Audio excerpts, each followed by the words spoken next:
situation sorted We're going to out. spill some tea today. Now we're going to spill some tea. You guys, I'm sure that some of you have started to hear about this. If not, this is really going to be the big news of the day, and this is the big story from overnight, and that is that the Dallas Convention Center is preparing, as we speak, to house up to 3,000 immigrant teenagers. Now, we know we're in this surge time right now where people who are desperate are heading to the border, in some cases being turned away at legal ports of entry, so they're finding other ports of entry. And now we you know, the immigration system is quite strange. So what we understand, Ron, I found this to be interesting. It's going to be boys ages 15 to 17, and they're calling this a decompression center.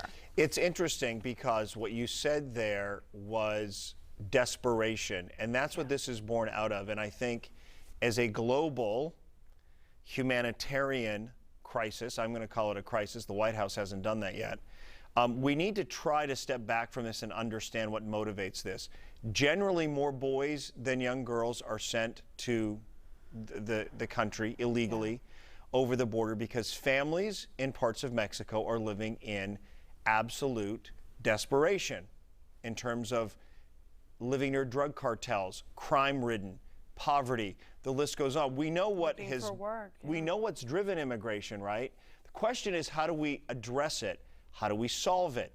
And what's going to happen here? So they're separating girls and boys for probably obvious reasons, right? They don't want young men and young women together. So young girls are teenagers are in Donna, Texas.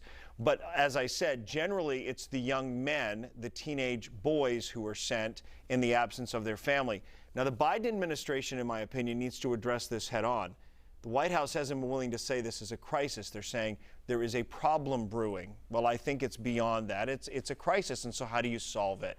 American authorities came across people crossing the border without legal status more than 100,000 times in February. This is a level higher than all but 4 months of the previous administrations.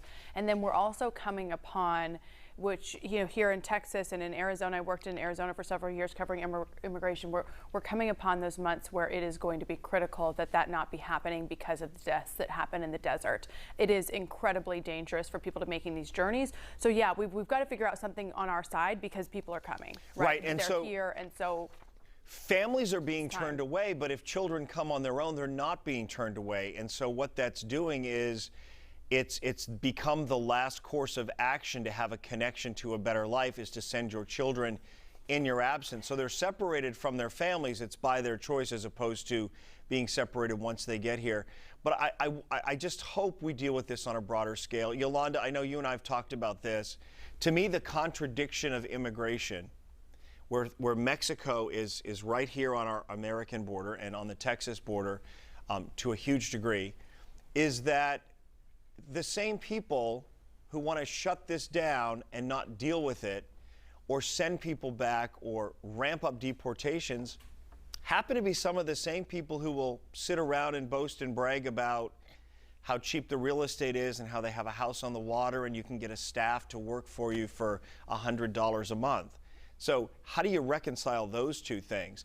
You're willing to travel there and enjoy the trappings of what they have, the best of what Mexico has to offer, but in terms of dealing with immigration and those who are seeking a better life, you turn a blind eye or you simply won't tolerate it.